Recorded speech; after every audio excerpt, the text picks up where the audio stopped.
Mayotte, actualité.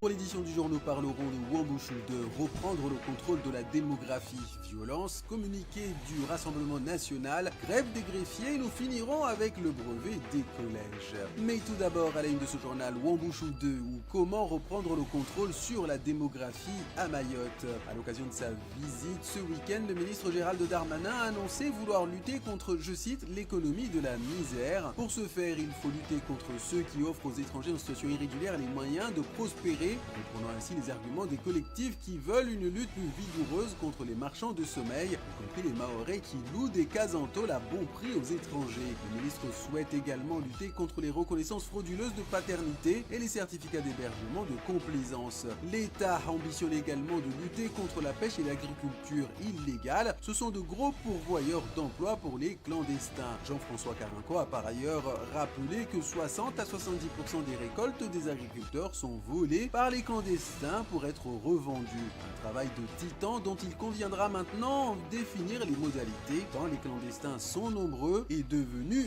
violents. Mais Gérald Darmanin l'a dit, je cite, « L'État assume ses responsabilités, à la société mahoraise d'assumer les siennes ». Et comme on dit chez nous, Jishtema, s'agissant de violence, les caillassages et raquettes ont repris à Combani. Alors que le ministre de l'Intérieur et des Outre-mer a achevé son voyage officiel à Mayotte, les voyous se sont déchaînés à Combani où depuis quelque temps la population s'inquiétait. Depuis l'épisode des graves violences qui avait duré plus d'une année entre Combani et Mérirénie, la situation avait été devenue relativement calme après les nombreuses interpellations des chefs de bande. Mais voilà que depuis environ un mois et demi, les violences ressurgissent à Combani de manière sporadique. Selon certains témoignages, des coupeurs de route avaient sévi à proximité de la station-service dimanche en début de soirée. C'est une bande de 15 voyous qui aurait bloqué la route et attaqué toutes les voitures pour racketter les occupants. Ils auraient volé téléphones portables et argent. C'est à l'arrivée des renforts que les délinquants ont pris la fuite. La circulation a pu reprendre vers 21h. En bref, le Rassemblement National prend position sur la visite officielle de Gérald Darmanin à Mayotte. C'est le député français au Parlement européen et délégué du Rassemblement National à l'Outre-mer, André Rouget, qui dans un communiqué qualifie l'opération Wambushu d'un double échec politique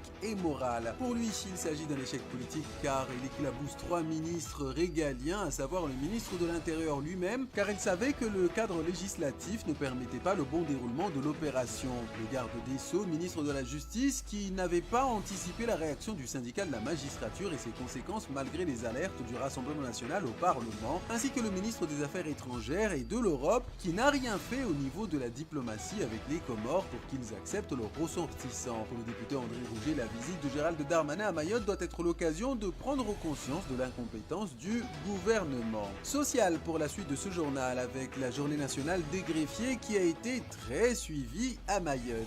Les greffiers se sont rassemblés hier sur l'ensemble du territoire français pour protester contre la réforme de la grille salariale de leur profession, contre leur statut qui ne serait pas en adéquation avec leur formation et contre leurs conditions de travail. Les greffiers qui demandent une revalorisation de leur statut et leur salaire, et je vous le disais, cette journée d'action a été très suivie à Mayotte. Les greffiers menacent d'une grève plus radicale s'ils ne sont pas entendus. Et il faut noter que leur mouvement pourra se généraliser puisqu'ils sont soutenus par les magistrats et les avocats, d'autant que d'autres professions dépendantes du ministère de la Justice ont bénéficié d'une revalorisation salariale.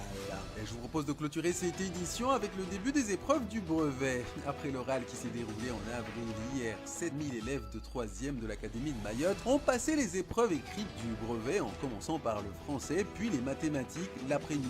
Les épreuves d'histoire-géographie et de sciences sont prévues aujourd'hui. Et pour rappel, il faut totaliser 400 points pour avoir le brevet. Chaque année, le nombre d'élèves qui se présentent à l'examen augmente sensiblement, mais le taux de réussite à Mayotte reste inférieur au niveau national. À titre d'exemple, l'année dernière, près de 68% des candidats à Mayotte avaient réussi l'examen contre près de 88% pour le reste de la France. O News Radio sur outremernews.fr.